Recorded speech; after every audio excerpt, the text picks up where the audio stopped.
कि जब कभी भी आपको एंजाइटी होती है, हाँ, तो आप उस एंजाइटी को खत्म करने के लिए इंस्टेंट सॉल्यूशन क्या करते हो और लॉन्ग टर्म इसका सॉल्यूशन क्या हो सकता है?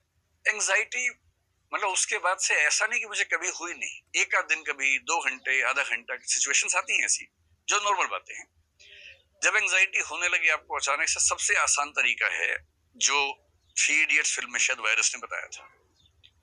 वही बात है, या मुन्ना भाई में था, किसी में था कि जैसे ही तनाव होने लगे ज़ोर से हँसना शुरू कर दो।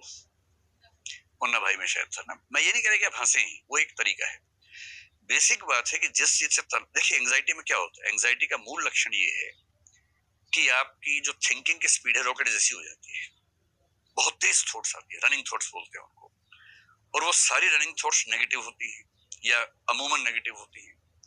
तो नेगेटिव थॉट्स का बहुत तेज गति से आना एंग्जायटी। एंग्जायटी को रॉकेट साइंस नहीं, सिंपल सी बात, एंग्जायटी ही होती है। ठीक, ये हम सबके साथ होता है, नॉर्मल सी बात है। अगर दिन में सप्ताह में एक आध बार हुआ तो नॉर्मल बात है, कोई तनाव की बात नहीं है। ज्यादा होने लगे तो चिंता की बात है।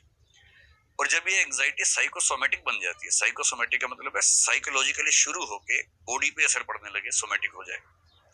जब आपको एंग्जायटी की वजह से हाथ पैर में थोड़ी सनसनाहट होने लगे, झुंझुनाहट होने लगे, टिंगलिंग होने लगे, मतलब वाइब्रेशंस होने लगे, सिर में दर्द होने लगे, नींद नहीं आ रही, आप करवटें बदल रहे हैं, लगातार नींद आई नहीं रही आपको, ये अब केवल मामला मन का नहीं है।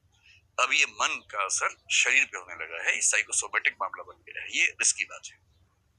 और अगर ये 2 सप्ताह लगातार चल गया तो ये डिप्रेशन हो जाएगा उसके बाद। डिप्रेशन की परिभाषा है कि कम से कम 2 सप्ताह की वो अवस्था हो और आप हेल्पलेसनेस, पर्पसलेसनेस, वर्थलेसनेस ये सब महसूस करें कि जीवन का सार नहीं है, मेरे आसपास कोई नहीं है, मैं अकेला हूँ, निराश हूँ, अवसाद में हूँ, हताशा में हूँ, निरर्थक हो गया हूँ। अगर ये सब फीलिंग्स लगातार सस्टेन करें तो आप डिप्रेशन में चले जाते हैं, जो कि बहुत बुरी अवस्था होती है। तो कभी आपको एंग्जाइटी हो, सबसे आसान तरीका है ठीक उस समय एंग्जाइटी जैसे शुरू होने लगे, उस विषय पर सोचना नहीं है, काम इतना ही करना है। पर इतना आसान नहीं, आप जिस पे नहीं सोचना चाहेंगे सारे विचार उसी पे आते हैं उस समय। तो अगर मैं कहूँ कि मेडिटेशन कर लो, वो सब उस समय होता नहीं है, मुझसे तो नहीं होता है। आपसे शायद हो जाता हो, मुझसे तो नहीं होता है। तो सबसे अच्छा तरीका उस समय आपको फिल्म देखना शुरू करते हैं या रील्स देखना शुरू करते हैं। रील्स में ऐसे बहुत इंटरेस्टिंग इवेंट्स होते हैं 10-10 सेकंड के। मैंने पहली बार अभी इंस्टाग्राम 4-5 दिन पहले या 10 दिन पहले ही डाउनलोड किया, तो एक दिन गलती से रील चल पड़ी, तो मेरा बड़ा सही चीज है तो अब मैं दिन में 2-4 बार 5-5 मिनट रील्स देख लेता हूँ।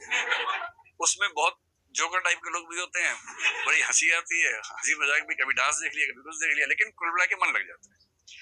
तो अगर आप रील्स रात दिन देख रहे हैं तो दिक्कत है, लेकिन 1 घंटे में 1 मिनट रील देख के अगर आपका मन बहल जाता है तो क्या बुराई है। तो जब भी ऐसा एंग्जाइटी जैसा हो, कुछ तुरंत दिमाग बदलिए, कोई गेम खेल लीजिए। सबसे अच्छा है रनिंग कर लीजिए या जॉगिंग कर लीजिए या तेज गति से चलिए। देखिए, एंग्जाइटी नेगेटिव हार्मोन्स को बढ़ाएगी। इतना ही करना है कि पॉजिटिव हार्मोन्स को ले आना है। और पॉजिटिव हार्मोन्स कैसे आते हैं? अगर किसी से मोहब्बत करते हैं उसको फोन कर लीजिए, ऑक्साइटोसिन रिलीज हो जाएगा। ऑक्साइटोसिन क्या है? लव हार्मोन है, उससे आप अच्छा फील करते हैं। या आप ऐसा कीजिए, थोड़ा तेज चलिए, भागिए, तो एंडोर्फिन रिलीज हो जाएंगे। एंडोर्फिन का मतलब है कि एक हैप्पी फीलिंग आती है एक्सरसाइज करने के बाद। डिप्रेशन टिक ही नहीं सकता उसके सामने। ये डोपामाइन है, जब आप अच्छे लोगों से मिलेंगे, कुछ अच्छा इंटरेस्ट से काम करेंगे तो वो रिलीज हो जाएगा। ये सेरोटोनिन बेसिकली एक हार्मोन है जो आपके मूड बैलेंसिंग करता है। ये 4 हार्मोन चाहिए। इनमें से जो सबसे आसान लगे उस समय, अकेले हैं, रनिंग, चलना शुरू कर दीजिए। किसी ऐसे व्यक्ति के साथ जिससे प्रेम करते हैं उसके साथ थोड़ा बैठ जाइए। अच्छा हार्मोन आया तो वो शांत हो जाएगा। इतना ही खेल है बस, और कोई ज्यादा खेल नहीं है।